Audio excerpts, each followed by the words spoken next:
Yesterday, the Detroit Lions made a quiet acquisition to re-sign one of their current players. However, though, this insignificant move has an important impact on other players on the roster. And we're going to talk about it in today's episode, folks. So stay tuned. What are we? What makes us what we are? And what we're going to be? It's grit. It's what we started with last year, guys. Doesn't matter if you have one ass cheek and three toes. I will beat your ass. Can definitely compete with the big dogs. 10-5 end zone touchdown Detroit Lions. You guys are unbelievable, man. I'm telling you. We are driven by Detroit.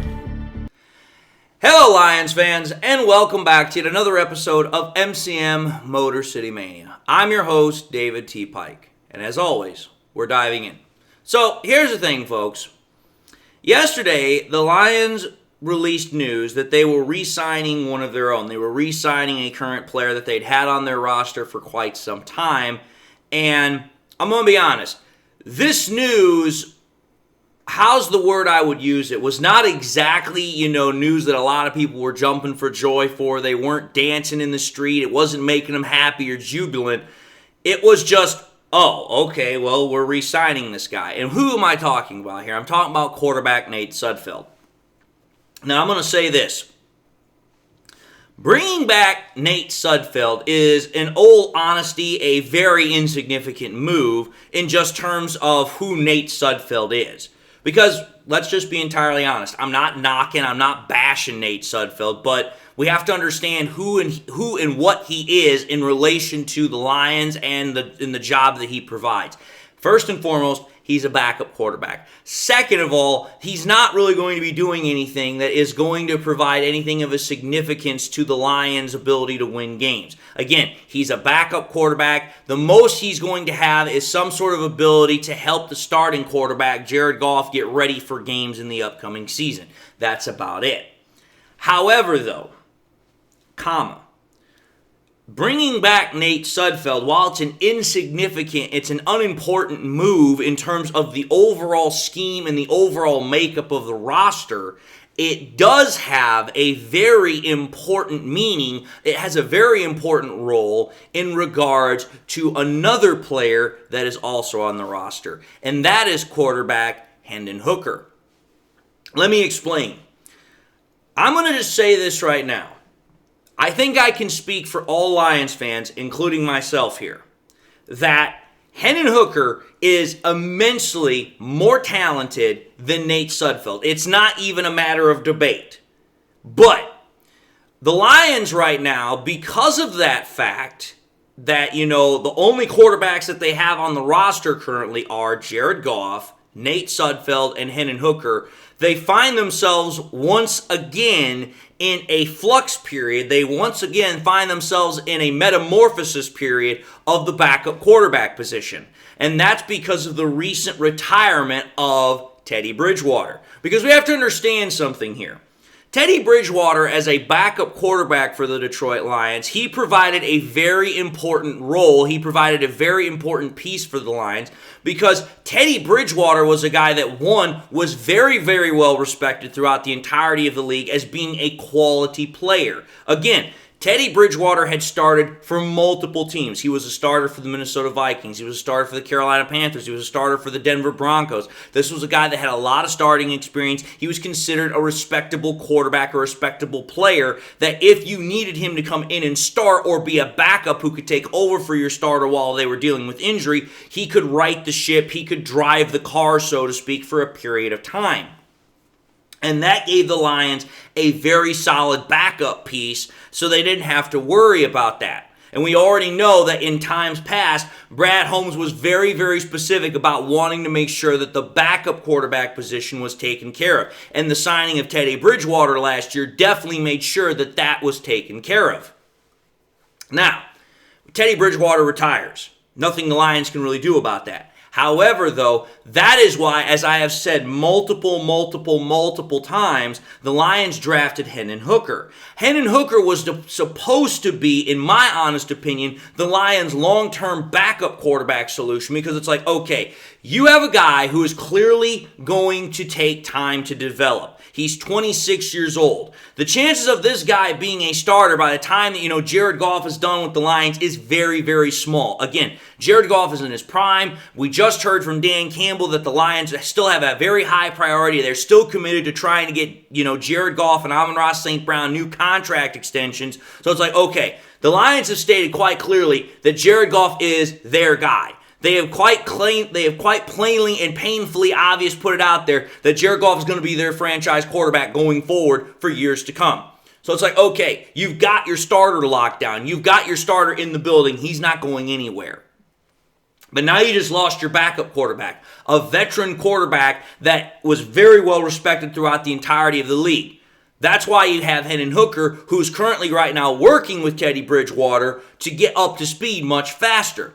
But it's like, okay, this is where I think that the Nate Sudfeld signing makes a lot of damn sense, because the Lions have to look about this from not only a business sense, but they have to take a look at it from a practicality sense. What does Nate Sudfeld honestly provide? What he provides is a security blanket. What I mean by that is this. Nate Sudfeld has been with the Lions. He's been with Ben Johnson. He's been in that system now for a couple of years. So what does he provide? He is familiar with the offense. He understands how the offense works. He understands the checks, the language, the scheme. He gets all that. Whereas Hendon Hooker is still kind of learning that, and that's why he's spending time with Teddy Bridgewater. Not only to learn the system, but to also learn what it means to be a professional, to know what it means to be what it means to be a quarterback in general, what it means to be a player. So for me, it's like, okay, what the Lions are clearly doing here by re-signing Nate Sudfeld is say, okay, Nate Sudfeld, we're bringing you in, we're bringing you back because we need a guy that knows the system, and that is a way that the Lions are going to be able to use Nate Sudfeld, in my wholehearted 100% opinion, to compete with Hendon Hooker to get the best out of both of these players. Because if there's one thing we know about Dan Campbell, if there's one thing we know about Brad Holmes, if there's one thing we know about the Detroit Lions as of lately, is that nothing is given to you as a player. You have to work for it. You have to earn it. And for me, it's like, okay, the Lions could have just trusted the fact that Hendon Hooker spending time with Teddy Bridgewater this offseason was going to be ready to rock and roll as the backup quarterback coming into training camp and the offseason workouts, and that would be fine. But the Lions are like, no, we're not just going to hand the keys to the backup job to Hendon Hooker. We want him to earn it. We want him to work for it. We want him to prove to us that he is capable of doing that job, which is what the signing of Nate Sudfeld means, in my opinion. Again, Nate Sudfeld coming back really doesn't make a damn bit of difference to the Lions' aspirations of being a Super Bowl team.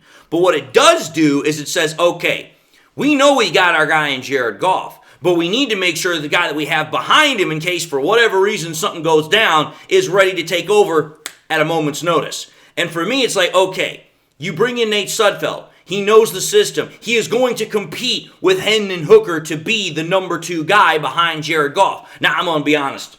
If Hendon Hooker has been paying attention to what Teddy Bridgewater has to tell him, if he's been paying attention in the training in the practice sessions when he was able to come back last year, the competition should not be much of a deal for Hendon Hooker, because like I said, Hendon Hooker is a much more talented player than what Nate Sudfeld is. And that's the way I see it. Now, I could also see the Lions just looking at it and saying, hey, we want to make sure that Hendon Hooker is ready, so we're not going to necessarily rush or push him into the backup job right away because, again, there's no rush for it because Jared Goff has been extremely durable. The Lions don't really have to worry about whether or not Goff is going to be available from Sunday to Sunday. He hasn't missed a game in 2 years, and on top of that, if you take a look at Jared Goff's entire record of being in the NFL, he's missed 7 games out of 8 years in the NFL, so it's like, okay, Jared Goff is a very durable quarterback. He's behind one of the best offensive lines in the league. So the Lions don't necessarily have to push, they don't have to rush Hendon Hooker's development to be a backup quarterback. But at the same time, it's good to have that other option in Nate Sudfeld, albeit he's not better than Hendon Hooker, but he knows the system a hell of a lot better than Hendon Hooker. That's why I'm saying this is a quiet, insignificant move from the Lions, but the move has massive implications. It's important for what it means for Hendon Hooker because the Lions clearly are trying to make sure that Hendon Hooker develops at the right pace that they want him to, but that he also develops at the right, that he develops the correct way. Hey, we don't want to push this guy too fast. We don't want to make this guy uncomfortable. We want him to develop correctly. Which again, that is a painful lesson that some NFL franchises still have not yet learned. Sometimes they will thrust a guy out into the starting role or put too much expectations on him, whatever the case might be, too quickly, and it usually will not work very well for that player. So the Lions bringing back Nate Sudfeld, it's not that big of a move as far as a headline breaker, but it has a huge amount of implications as to what it means for Hendon Hooker's development and his place on the roster. That's why I'm making this episode. It's not like, whatever great news, but it is news that has a very important part of what the Lions are doing this offseason, and it definitely resonates with what they have done over the last couple of years. But anyway, folks, I just figured I'd make this episode say my piece on it because I thought that, there's a little bit more to this than just, hey, you know what, the Lions signed or re-signed Nate Sudfeld, that's the end of it. No, there's a lot more to it on the bone than just that. You just have to understand, you just have to kind of look at the situation for what it is to get the full picture. But anyway, folks, I just wanted to make this episode really quickly and just kind of talk about it for a little bit, but having said that, I think I'm going to end the episode, and I just want to say thank you all for watching yet another episode of MCM Motor City Mania. If you like what you saw, by all means, I highly encourage you all to watch the next episode. Also encourage you all to do one of these three things: like, comment, and subscribe to the channel. If by chance you subscribed in the past and forgot to do so at the time, or you just subscribed and you not had a chance to do so, again, please subscribe to the channel. It really helps me out, and I'm thankful for each one that I can get. But also, after you subscribe, make sure you hit that bell notification icon as well, so that way you never miss any more content that I push out. I also encourage y'all, please, to share this content with your Lions friends and family members. Share it here on YouTube, share it on Twitter, share it on Facebook, share it anywhere and everywhere you can with everybody and anybody that you can. Again, the more we can share it, the greater the channel spreads, the greater the channel grows. And with that, folks, I just want to again say thank you all for everything that you do. You guys are an absolutely amazing community, and I'm thankful for each and every one of y'all. I hope you all have something today that makes you happy. I hope you all have something today that makes you smile. And more importantly, I hope you all enjoyed the content. God bless. And with that, I'll see you all in the next episode.